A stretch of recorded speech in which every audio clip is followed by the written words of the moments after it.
내가 율법이나 선지자를 폐하러 온 줄로 생각하지 말라. 폐하러 온 것이 아니요 완전하게 하려 함이라. 진실로 너희에게 이르노니 천지가 없어지기 전에는 율법의 1.1획도 결코 없어지지 아니하고 다 이루리라. 그러므로 누구든지 이 계명 중에 지극히 작은 것 하나라도 버리고 또 그같이 사람을 가르치는 자는 천국에서 지극히 작다 일컬음을 받을 것이요 누구든지 이를 행하며 가르치는 자는 천국에서 크다 일컬음을 받으리라.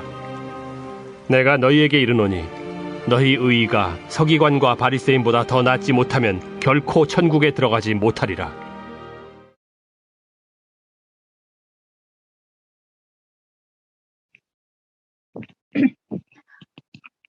네, 기도하고 말씀 나누도록 하겠습니다.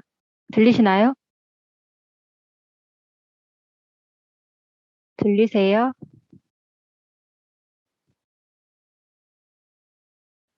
예, 기도하겠습니다. 하나님, 오늘 마태복음 말씀 그리고 로마서 말씀을 통해서 우리 주 예수 그리스도께서 우리에게 구원자로 오신 의미, 그리고 율법의 완성이 되신 의미에 대해서 나누고자 합니다. 예수 그리스도께서 우리에게 주시는 말씀은 양면성이 있는 것 같습니다. 절망과 사망의 선고가 되는 동시에 갈 곳이 없어서 오직 예수 그리스도만 바라보게 되는 유일한 복음의 문이 되기도 합니다. 같은 말씀 안에서 우리의 영이 반응하는 것을 보고 어미하신 예수 그리스도의 말씀 앞에서 우리의 영혼을 진솔하게 드려서 복음의 또 구원의 대상이 되기를 우리 모두 그러한 은혜를 받기를 간절히 기도합니다. 오늘 말씀 중에 주님의 뜻을 함께 우리가 깨달을 수 있는 은혜를 주시기를 원합니다. 예수님의 이름으로 기도합니다. 아멘.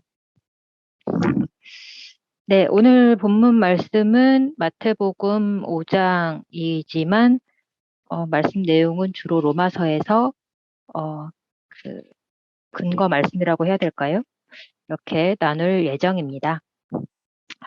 오늘 말씀 산상순 안에 있는 말씀인데요. 제가 요즘 이제 말씀을 다시 좀 읽고 있는데 산상순 읽을 때마다 저는 너무 어렵더라고요. 산상순이 어려워요. 너무 어렵고 이 말씀을 들은 당시에 제자들과 무리들은 어떻게 이 말씀을 듣고 반응을 했을까 좀 궁금해요. 이게 놀라운 복음이다. 정말 구원의 말씀이다. 이렇게 반응을 했을까? 아니면 이거를 어떻게 지키라고 하는 거지? 이렇게 반응을 했을까? 정말 좀 궁금하더라고요. 저는 좀 후자에 속해 이걸 어떻게 지키라는 말인가? 이런 이제 좀 절망감 속에서 말씀을 보고 있는데요. 예, 오늘 말씀을 그래서 한번 나눠보도록 하겠습니다. 오늘 본문, 우리가 오늘 읽은 본문은 우리에게 너무나 높은 기준을 제시하고 있습니다. 특히 5장 20절 너희 이가 서기관과 바리새인보다 더 낫지 못하면 결코 천국에 들어가지 못한다. 이렇게 말씀하고 나서 이제 이어지는 말씀들을 보면 살인하지 말라, 간음하지 말라 이런 내용에 대해서 참 뜻을 이제 설명을 해주시고 계시죠. 우리가 살인하지 말라는 계명을 들으면 우리 중에 지금 우리 하늘시학 교인들 중에 살인을 할 사람이 뭐 얼마나 있겠습니까? 거의 대부분의 사람은 일평생 살인을 하지 않고 살아갑니다. 하지만 단 하루라도 마음속에 다른 사람을 욕하거나 미련하다고 생각하지 않는 사람이 과연 있을까요? 간음하지 말라는 계명 지킬 수 있습니다. 하지만 실제로 육체적인 관계를 맺지 않았다 하더라도 우리는 지금 문화적으로도 섹시하다 이런 것이 칭찬이 되는 그런 문화에 살고 있습니다. 이러한 문화에 살고 있는 우리들이 과연 마음속으로 스치듯이 음욕을 품지 않았다라고 할 수가 있을까요? 이 말씀을 보고 아까 말씀했던 제 자세처럼 아이 이거는 어떻게 이렇게 만족을 시킬 수 있습니까? 이거는 좀 강조를 하시느라고 예수님께서 말씀하신 것이겠죠. 라고 생각하고 싶어지죠. 은근히 이건 좀 과장법일 것이다 하고 넘어가려는 나를 이미 예상하셨다는 것처럼 오늘 읽은 본문에 예수님께서 그렇게 빠져나갈 길을 미리 차단하시는 듯한 말씀을 하십니다. 19절에 누구든지 이 계명 중에 지극히 작은 것 하나라도 버리고 또 그같이 사람을 가르치는 자는 천국에서 지극히 작다 일컬음을 받을 것이요. 누구든지 이를 행하며 가르치는 자는 천국에서 크다 일컬음을 받으리라. 예, 거짓말, 이게 과장이 아니다. 이거는 진심이다. 이렇게 말씀하시는 듯이 이 말씀이 19절에 딱 있는 거예요. 예수님이 오늘 마태복음 5장에서 기존에 없는 새 계명을 주신 것일까요? 아니면 기존 율법에 새로운 것을 더하신 것일까요? 아닙니다. 예수님은 율법, 우리가 이스라엘이 받은 율법의 참 의미를, 본질적인 의미를 풀어주신 것입니다. 그리고 마태복음 5장 48절에 이렇게 말씀하셨습니다. 하늘에 계신 너희 아버지의 온전하심과 같이 너희도 온전하라. 이것이 하나님의 백성에게 하나님께서 율법을 주신 이유입니다. 너희 아버지의 온전하심과 같이 너희도 온전하라. 방금 이제 강 목사님께서도 거룩에 대해서 말씀을 하셨는데요. 너희 아버지의 온전하심과 같이 너희도 온전하라. 이것을 제가 가지고 있는 성경에서는 이렇게 풀어주더라고요. 이제 주석 같은 곳에서 온전하라는 것은 완벽하라는 뜻이 아니라 전적으로 개방하는 것을 의미한다. 이렇게 표현을 하고 있는데 저는 그 말씀에 굉장히 동의가 되더라고요. 즉 하나님께 완전하게 개방하는 것. 이런 의미로 이렇게 받아들였을 때에 좀 이 말씀이 맞는 것 같다. 이런 마음속에 동의가 되었습니다. 하늘에 계신 너희 아버지의 온전하심과 같이 온전하라. 그리고 그 전에 읽었던 간음하지 말라, 살인하지 말라 하는 그 말씀의 본질적인 의미들. 이런 것들이 우리에게 어떻게 다가오나요? 부담스럽게 다가옵니까? 아니면 스스로 부족한 조금만 다듬으면 이 말씀은 좀 어떻게 지킬 수 있겠다. 이렇게 다가오시나요?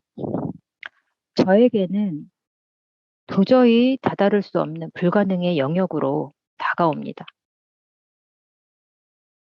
그렇기 때문에 율법의 참 뜻이라는 것은 제가 구제불능의 죄인임을 알려줄 뿐입니다. 바리새인과 서기관도 율법을 열심히 지켰습니다. 그런데 그들은 하나님이 주신 율법의 본질은 버리고 자기들이 지킬 수 있을 법한 수많은 전통들로 대체해서 스스로 의로운 자리에 앉았습니다. 그 전통들은 육체를 심히 괴롭히며 열심을 내지만 오늘 예수님이 풀어주시는 율법의 참뜻, 궁극적으로 하나님 아버지의 온전하심과는 상관이 없는 열심이었습니다. 육체의 열매일 뿐입니다. 하물며 이방인인 우리는 어떻겠습니까? 우리는 율법을 받아본 적도 없는 사람들입니다. 그런 우리가 육체의 힘으로 율법을 지킨다는 것은 더더욱 불가능할 것입니다. 우리가 교회 다니면서 사실 구약을 이렇게 또는 율법을 배울 일이 별로 없고 저 자신도 율법을 잘 알지는 못합니다.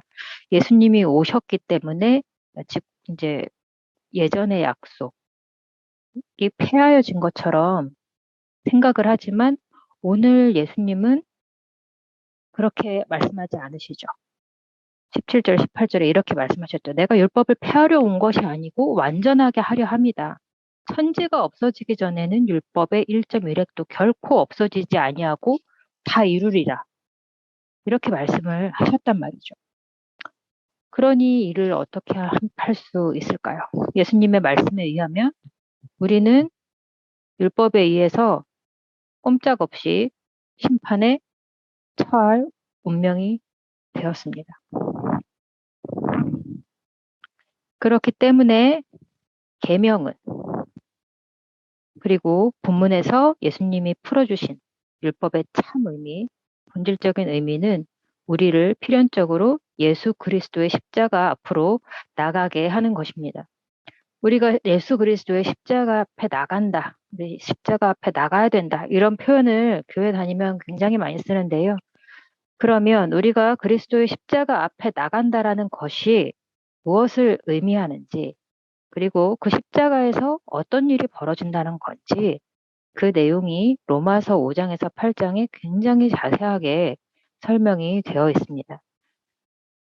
그것을 이제 말씀과 함께 나누어 보도록 하겠습니다. 로마서 7장 9절에서 13절을 제가 읽어드리겠습니다. 로마서 7장 9절에서 13절입니다. 전에 율법을 깨닫지 못했을 때에는 내가 살았더니 계명이 이름에 죄는 살아나고 나는 죽었도다. 생명에 이르게 할 그 계명이 내게 대하여 도리어 사망에 이르게 하는 것이 되었도다. 죄가 기회를 타서 계명으로 말미암아 나를 속이고 그것으로 나를 죽였는지라. 이로 보건대 율법은 거룩하고 계명도 거룩하고 의로우며 선하도다. 그런즉 선한 것이 내게 사망이 되었느냐? 그럴 수 없느니라.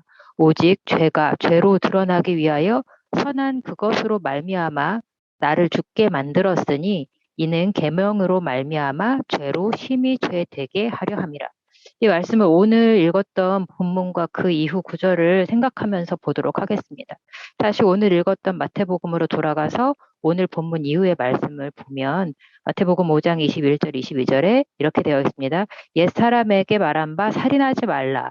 누구든지 살인하면 심판을 받게 되리라 하였다는 것을 너희가 들었으나 나는 너희에게 이르노니 형제에게 노하는 자마다 심판을 받게 되고 형제를 대하여 라가라 하는 자는 공회에 잡혀가게 되고 미련한 놈이라 하는 자는 지옥불에 들어가게 되리라. 저도 오래 믿은 그리스도인이지만 사실 오래 그리스도를 믿고 교회 다니는 사람들은 특별하게 큰 죄를 짓고 살지는 않는 것 같습니다. 아까도 얘기했듯이 우리가 살면서 살인죄, 간음죄를 안 짓고 살 수 있죠. 평생 동안. 예, 그러니까 법정에 가는 일 없이 살 수 있다는 말입니다. 그러나 오늘 예수님의 말씀, 형제에게 노하는 자는 심판을 받게 되고 미련한 놈이라고 하는 자는 지옥불에 들어가게 되고 음욕을 품은 자마다 마음에 이미 간음하였다. 이것을 듣는 순간에 우리에게는 더 고차원적인 율법의 기준이 생긴 겁니다. 그래서 방금 전까지는 죄책감이 없었던 일들이 이 계명을 딱 안 다음에는 죄책감이 생기는 거죠. 난 살인도 안 하고 간음도 안 하고 잘 살고 있었는데 그런 마음을 품은 게 이미 죄를 진 거다. 이 말씀을 딱 듣는 순간 저는 이제 죄를 지은 사람이 되는 것이죠. 죄를 인식하게 되는 것입니다. 이게 바로 아까 저희가 로마서에서 읽었던 제가 기회를 타서 계명으로 말미암아 내 속에 온갖 탐심을 이루었다. 로마서 8장 8절에 나오는 말인데요. 그러니까 죄가 아니었다가 죄가 인식이 되는 거예요. 계명이 있기 때문에. 로마서 8장 11절에 이렇게 되어 있습니다. 죄가 기회를 타서 계명으로 말미암아 나를 속이고 그것으로 나를 죽였다. 이렇게 말씀하고 있습니다. 그래서 계명은 선한 것이지만 그 계명이 있기 때문에 오히려 죄를 알게 된다. 이 말씀이 오늘 본문을 통해서 이렇게 좀 설명이 될 수 있는 것 같습니다. 우리 안에 있는 죄는 우리의 본질입니다. 거듭나지 않은 사람의 본질은 죄이죠. 아담의 범죄 이후로 우리는 죄 아래에 팔렸습니다. 로마서 5장 12절에서 14절입니다. 그러므로 한 사람으로 말미암아 죄가 세상에 들어오고 죄로 말미암아 사망이 들어왔나니 이와 같이 모든 사람이 죄를 지었으므로 사망이 모든 사람에게 이르렀느니라. 죄가 율법 있기 전에도 세상에 있었으나 율법이 없었을 때에는 죄를 죄로 여기지 아니하였느니라. 그러나 아담으로부터 모세까지 아담의 범죄가 같은 죄를 짓지 아니한 자들까지도 사망이 왕노릇하였나니 아담은 오실자의 모형이라. 법이 없었을 때는 죄를 죄된 것으로 여기지 않았다고 말하고 있습니다. 본질적인 죄인, 즉 죄의 종이기 때문에 의에 대해서 오히려 자유로운 겁니다. 왜냐하면 이제 우리 안에 의를 갈구하는 마음조차 없기 때문에 의에 대해서는 아예 상관이 없이 그냥 자유로운 상태라는 거죠. 그게 로마서 6장 20절에 조금 더 설명되어 있습니다.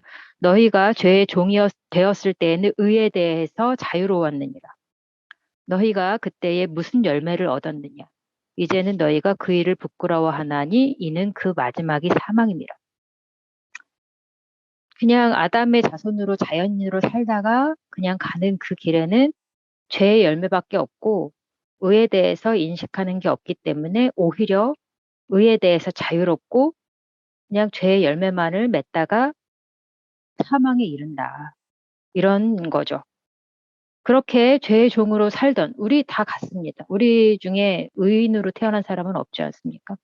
그렇게 죄의 종으로 살던 우리에게 어느 날 복음이 들린 겁니다. 하나님 나라에 대해서 듣고 알게 되었습니다. 그리고 그 나라의 법에 대해서 들었습니다. 그래서 이제 하나님의 선하심과 의도 알고 그것을 지켜야 되는 것도 알고 지키고도 싶은데 그게 마음처럼 되지 않는 것입니다. 우리는 율법을 지키고 싶어도 우리의 본질인 죄 때문에 율법을 지킬 수 없는 것입니다. 율법을 지키려 하면 할수록 우리 안에 있는 죄가 기회를 타서 우리를 더 죽게 만드는 것입니다. 로마서 7장 18절입니다. 내 속 곧 내 육신에 선한 것이 거하지 아니하는 줄을 아노니 원함은 내게 있으나 선을 행하는 것은 없노라. 24절 오호라 나는 공고한 사람이로다. 이 사망의 몸에서 누가 나를 건져내려. 사도 바울이 하신 말씀입니다. 그 누구보다 율법을 잘 알았던 예수님을 만나기 전에 율법에 열심히 있었던 사람이 열심히 율법을 지키려 하면 할수록 더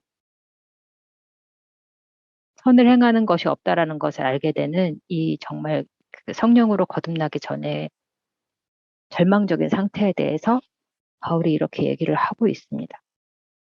벗어나고 싶어도 벗어날 수 없는, 아무리 노력해도 벗어날 수 없는 구렁텅이 같은 이러한 상황을 호소하고 있습니다. 우리가 보통 그냥 세상 살다가도 막 너무 지긋지긋한 상황에 벗어날 수 없게 되면 막 이런 한탄을 하지 않습니까? 이게 죽어야 끝이 나지. 내가 죽어야 이게 끝이 나지. 이런 한탄을 하게 되는데 맞습니다. 이 공고한 상황, 이 영적인 공고한 상황은 죽어야 끝이 나는 것입니다. 우리 안에 죄가 본질적으로 있기 때문에 이 죄가 죽지 않으면 아무리 원함이 있어도 안 되는 것입니다. 이게 바로 예수 그리스도께서 우리를 위해서 십자가에서 행하신 일입니다. 로마서 8장 1절에서 4절입니다. 그러므로 이제 그리스도 예수 안에 있는 자에게는 결코 정죄함이 없나니 이는 그리스도 예수 안에 있는 생명의 성령의 법이 죄와 사망의 법에서 너를 해방하였습니다.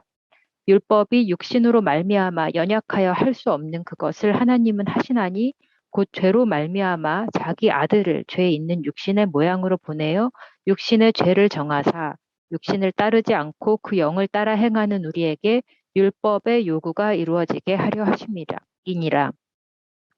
이 말씀이 놀라운 복음의 말씀입니다. 육신을 따르지 않고 그 영을 따라 행하는 자에게 율법의 요구가 이루어지게 한다라고 말씀하십니다. 이 말씀, 오늘 방금 읽은 로마서 말씀에 의하면 우리는 오늘 본문으로 읽었던 마태복음 5장의 율법의 요구. 하나님이 거룩하시기 때문에 하나님이 온전하시니 너희도 온전하라는 그 율법의 요구를 이 로마서 말씀에 의하면 우리는 이룰 수 있게 되는 것입니다. 그리스도 예수 안에 있는 자에게 결코 정죄함이 없다는 말은 무슨 뜻입니까? 그리스도인은 죄를 지어도 정죄받지 않는다는 말입니까? 그런 뜻이 아니라 우리는 십자가에서 죽으시고 부활하신 예수 그리스도께 속하기로 작정하였고, 우리는 예수 그리스도를 믿었고, 우리가 믿은 예수 그리스도께서 죄에 대해 죽으시고 의에 대해 다시 살아나신 것을 믿기 때문에 죄가 우리 안에 틈탈 기회가 없다는 것입니다. 그러니까 우리의 본질이었던 죄가 죄를 죽여버렸다. 죄를 죽여버렸다.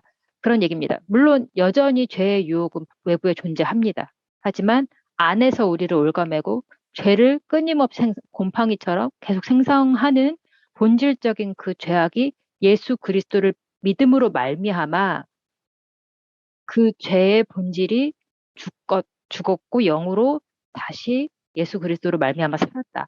그 얘기를 말하는 것입니다. 예수 그리스도를 구주로 믿는 우리에게 있어서 우리의 본질이던 죄는 예수 그리스도의 십자가에서 예수 그리스도와 함께 죽었습니다.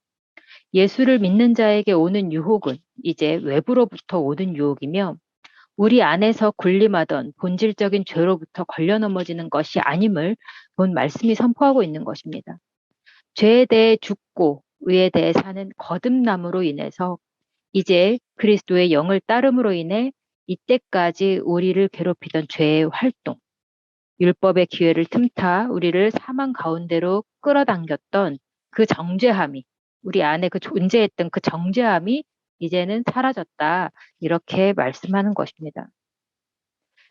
로마서 8장 9절입니다. 만일 너희 속에 하나님의 영이 거하시면 너희가 육신에 있지 아니하고 영에 있나니 누구든지 그리스도의 영이 없으면 그리스도의 사람이 아니라. 8장 11절입니다. 예수를 죽은 자 가운데서 살리신 이의 영이 너희 안에 거하시면 그리스도 예수를 죽은 자 가운데서 살리신 이가 너희 안에 거하시는 그의 영으로 말미암아 너희 죽을 몸도 살리시리라. 우리가 이제 성형제님도 그렇고 요한복음을 많이 이제 그 설교를 해주셨는데요. 우리가 요한복음을 보면서도 확실하게 깨달은 바죠. 예수님이 오신 이유에 대해서 요한복음은 확실하게 얘기를 하고 있죠. 예수님께서 오신 이유가 무엇입니까? 우리 죄를 담당하시어 죽으시고 능력으로 부활하셔서 하나님 우편에 앉으시고 우리에게 그리스도의 영을 보내셔서 하나님과 연합하게 하심에 굉장한 방점이 있습니다. 요한복음에는 그 그리스도의 영을 통해서 하나님과 연합하게 하시기 위해서 우리에게 오셔서 십자가에 달려 죽으시고 부활하셨습니다. 우리 하늘시아 성도들은 이 말씀들을 근거로 당당하게 기도하고 있죠. 구원받은 자의 증거로 성령을 보내주소서 이렇게 기도하고 있죠. 그리고 오늘 방금 읽었던 로마서 8장 9절 그리스도의 영이 없으면 그리스도의 사람이 아니라 이 말씀을 통해서 그리스도인으로서 마땅히 그리스도의 영을 구해야 함을 알고 있습니다. 그리고 분명히 성경은 구하는 자에게 성령을 주실 것을 또한 약속하고 있습니다. 너희 안에 거하시는 그의 영으로 말미암아 너희 죽을 몸도 살리시리라. 이 말씀이 우리로 하여금 예수 그리스도를 주로 모시게 합니다. 예수 그리스도께서 우리를 구속해 주셔서 우리 안에 있는 그의 영으로 말미암아 우리 죽을 몸이 살고 예수 그리스도의 통치를 받기를 간절히 구하게 됩니다. 로마서 10장 9절 말씀입니다. 내가 만일 내 입으로 예수를 주로 시인하며 또 하나님께서 그를 죽은 자 가운데서 살리신 것을 내 마음에 믿으면 구원을 받으리라. 이 말씀은 우리가 예수를 믿게 된 어느 날에 분명히 들었을 확신 구절 중에 하나일 것입니다. 교회에 다니는 우리들에게 예수 그리스도를 믿는 근거가 되는 성경 말씀이기도 합니다. 네가 만일 내 입으로 예수를 주로 시인하고 굉장히 쉽게 느껴지죠. 이렇게 쉽나? 예수 믿고 구원받는 거 엄청 쉽네. 이렇게 생각하고 예수님을 믿겠다 한 사람도 많을 겁니다. 아마 저도 교회에 처음 나갔을 땐 그렇게 뭐 어려운 발걸음이 아니었고 사형리에도 이 말씀은 전도 구절 중에 하나로 분명히 있는 말씀이기 때문에 간단하게 예수님 믿는 거 엄청 쉬운 거구나 하면서 가볍게 들었던 구절입니다. 그런데 오늘 이제 마태복음 그리고 로마서의 이제 말씀, 전반적으로 읽었던 로마서 말씀을 보면 이 말씀이 그렇게 가벼운 말씀은 아닌 것입니다. 예수 그리스도를 주로 시인한다. 그것은 그냥 입술로 예수님은 우리 주님, 예수님을 주님으로 시인해요. 이게 아니라 내 본질이, 죄의 본질이 무엇인지 자각을 한다라는 고백입니다. 죄의 본질을 자각한다라는 것은 하나님의 기준이 무엇인지를 안다라는 뜻입니다. 하나님의 기준에 의해서 나의 죄를 보니 나는 사망 선고를 받았다라는 것을 인식하는 것입니다. 그래서 예수 그리스도만이 오직 유일한 구원의 소망이라는 것을 깨달은 자가 예수를 주로 시인합니다. 라고 고백을 할 수 있다라는 그러한 말씀입니다. 로마서 5장 20에서 21절을 읽겠습니다. 율법이 들어온 것은 범죄를 더하게 하려 함이라. 그러나 죄가 더한 곳에 은혜가 더욱 넘쳤나니 이는 죄가 사망 안에서 왕노릇한 것 같이 은혜도 또한 의로 말미암아 왕노릇하여 우리 주 예수 그리스도로 말미암아 영생에 이르게 하려 함이라. 율법이 우리에게 들어온 것은 죄를 자각하게 하고 그로 인해서 은혜, 즉 값없이 받은 구원의 은혜가 더욱 넘치게 하는 것입니다. 다시 말해서 은혜가 되려면 우리의 본질을 깨달아야 하고 우리의 본질은 하나님의 기준 속에서 발견된다는 것입니다. 이것이 우리가 성경을 읽어야 하는 이유 중에 하나입니다. 우리 죄가 무엇인지도 모르면서 예수님을 믿을 수도 없고 우리 죄가 어떠한 것인지 알지 못한다면 우리는 예수 그리스도의 구속을 필요로 하지 않게 됩니다. 오늘 말씀을 정리하겠습니다. 첫째, 예수님은 우리에게 서기관과 바리새인보다 더 나은 의를 요구하셨습니다. 이것은 더 율법주의가 되라는 말이 아니라 우리의 본질을 직시하고 예수 그리스도의 십자가 앞으로 날마다 나오도록 우리를 초대하는 말씀입니다. 둘째, 율법은 선하고 거룩합니다. 그러나 율법은 우리의 죄를 더욱 드러나게 합니다. 우리의 육체는 율법의 참 뜻을 따를 수 없습니다. 오히려 율법을 지키려 하면 할수록 죄가 기회를 타서 탐심을 이루고 사망으로 우리를 잡아 이끕니다. 우리는 곤고한 사람입니다. 셋째, 하나님은 예수 그리스도의 육체에 죄를 정하셨고 예수 그리스도는 죄에 대해 죽으시고 하나님에 대해 살아나셨습니다. 예수 그리스도를 믿는 자에게도 이 일이 일어납니다. 그리고 예수 그리스도의 영을 따라 율법의 요구가 이루어지게 하십니다. 이것이 예수 그리스도께서 십자가에서 죽으시고 부활하시어 우리에게 주신 구원입니다. 넷째, 로마서 10장 4절 말씀입니다. 예수 그리스도는 모든 믿는 자에게 의를 이루기 위하여 율법의 마침이 되십니다. 이 능력의 말씀들이 우리에게 명령하게 해야 합니다. 자꾸만 우리의 본질적인 죄에 걸려 넘어지는 우리의 마음과 육체를 이끌어서 그리스도의 십자가 앞으로 나아가야 합니다. 기도로 나아가야 합니다. 그것이 우리가 할 수 있는 믿음의 행위입니다. 로마서 10장 13절에 이렇게 말합니다. 누구든지 주의 이름을 부르는 자는 구원을 얻으리라. 하나님의 기준 앞에 우리의 본질을 자각하고 예수 그리스도에게 구속되기를 바라며 간절히 그 이름을 부르짖어야 합니다. 그것이 우리가 할 수 있는 믿음의 행위입니다. 로마서 8장 13절 말씀입니다. 너희가 육신대로 살면 반드시 죽을 것이로되 영으로서 몸의 행실을 죽이면 살리니. 우리가 일생을 살아가며 계속 그리스도의 십자가 앞에 나와야 하는 이유입니다. 우리가 세상을 떠날 때까지 우리 앞에 펼쳐질 유혹과 시험을 이기기 위해 영으로서 몸의 행실을 죽여나가야 합니다. 매 순간 주님과 동행해야 합니다.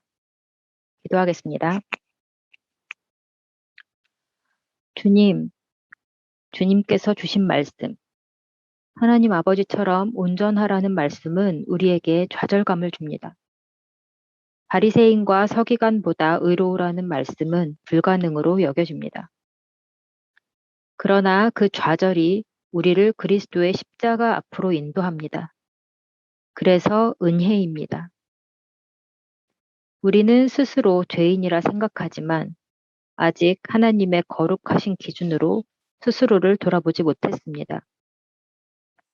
우리의 죄를 자각하여 십자가 앞으로 나가는 것, 그것이 구원에 이르는 은혜임을 말씀을 통해 배웠습니다.